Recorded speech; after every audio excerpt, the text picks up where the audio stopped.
Good morning friends, আমি পিয়া। সকালবেলায় দেখো ব্রাশ করতে করতে তোমাদের সামনে চলে আসলাম। আর বাইরে ওয়েদারটা দেখো কত সুন্দর। জানি না এই ওয়েদারটা কতক্ষণ ভালো থাকবে। তারপর ওয়েদার এত ভালো দেখে আমি জানলার ধারে চা খেতে বসেছি।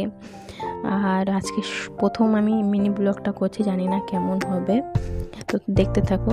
তারপর কিছু জামা কাপড় ছিল, সেগুলোকে পরিষ্কারই জামা কাপড়, সেগুলোকে ভাঁজ করে রাখছিলাম। আর পিছনে একটা দড়ি দেখতে পাচ্ছ, আমাদের কয়েকদিন আমরা এই দড়িতেই মেলে দিচ্ছি রাত্রেবেলা করে। ফ্যান চলছে, শুকিয়ে যাচ্ছে। তারপর কিছু তার সাথে কাজকর্ম ছিল, সেই কাজকর্মগুলোও করে নিলাম। এগুলো অনেকটা ধুলো পড়ে গিয়েছিলো, যার জন্য আবার একবার পরিষ্কার করে দিলাম, একটু হালকা করে মুছে দিলাম। তারপরে মাই জামা কাপড় বেশি কাছে, আমি খুব কমই, কিন্তু 2-3টে ছিল বলে একাই ভিজিয়ে দিলাম। চান করার সময় কেচে আনবো এই ভেবে। তারপরে দেখো মা সকালে বোতল সব ভর্তি করে রেখে দিয়েছিলো, আমি জাস্ট একটু গুছিয়ে রাখছি যে। আর বাসনও মা মেজে গিয়েছিলো। তারপরে একবার সকালে ঝাড়ু